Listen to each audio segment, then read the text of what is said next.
Bonjour à tous et bienvenue. Le président de la République, Alassane Ouattara, est rentré hier après sa participation au 32e sommet de l'Union africaine du 9 au 11 février dernier et sa rencontre en France avec son homologue Emmanuel Macron. Alassane Ouattara a été accueilli dans la soirée d'hier à l'aéroport Félix Houphouët-Boigny par le vice-président Daniel Kablan-Duncan et quelques membres du gouvernement. On va maintenant écouter le chef de l'État ivoirien. Dans cet extrait, Alassane Ouattara fait le point de ses échanges avec le président français Emmanuel Macron. Je viens d'effectuer une mission à Paris où j'ai eu un entretien avec le président Emmanuel Macron le vendredi 15 février 2019. Cette rencontre s'inscrit dans le cadre des échanges réguliers que nous avons. C'est la 5e fois que nous nous rencontrons depuis sa prise de fonction. La dernière fois, c'était le 12 novembre, après le centenaire de l'armistice. Ceci nous a donné l'occasion de faire le point des relations bilatérales, mais aussi les questions régionales et internationales. Bien évidemment, nous avons passé beaucoup de temps sur les questions relatives aux relations de coopération entre la Côte d'Ivoire et la France.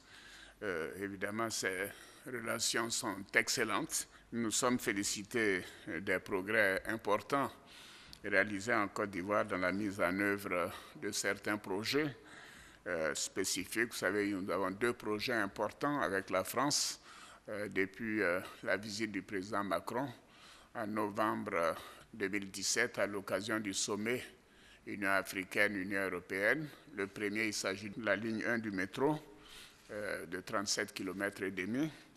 Et le deuxième projet aussi important, c'est l'Académie régionale de lutte antiterroriste prévue à Jacquesville. Je lui ai dit que sur ces 2 projets, nous devons accélérer les choses. Nous avons quelques financements complémentaires à développer en Côte d'Ivoire pour aller plus vite. Compte tenu de la situation sociale en France, bien évidemment, j'ai apporté mon soutien et mes encouragements au président Macron et nous avons convenu que c'était une crise difficile. Il m'a expliqué que cela était l'accumulation de plusieurs choses et je l'ai encouragé à poursuivre les discussions qu'il a entamées en vue d'arriver à un apaisement du climat social en France. Autre actualité nationale, c'est aujourd'hui l'inauguration du canal de Vridi, élargi et approfondi. Cérémonie en présence du Premier ministre Amadou Gon Coulibaly. Cette réhabilitation du canal de Vridi permet désormais au port d'Abidjan d'accueillir des navires de nouvelle génération.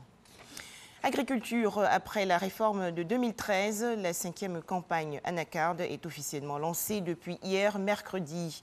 Les prix fixés sont le prix plancher Borchamp, 375 francs CFA, le prix magasin intérieur, 400 francs CFA et enfin le prix magasin portuaire, 459 francs CFA.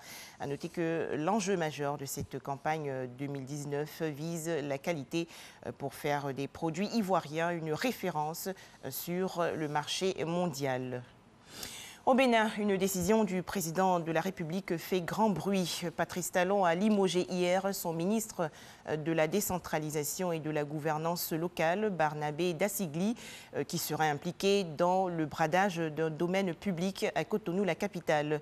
Outre le ministre de la décentralisation et de la gouvernance locale, le préfet du département administratif du littoral, Modeste Toboula, a été également relevé de ses fonctions pour son implication dans le morcellement et la vente des domaines appartenant à l'État béninois dans la ville de Cotonou. Vers un 6e mandat pour le président Yoweri Museveni, 74 ans, en Ouganda. Le parti au pouvoir a en effet annoncé hier avoir approuvé sa candidature pour la présidentielle de 2021.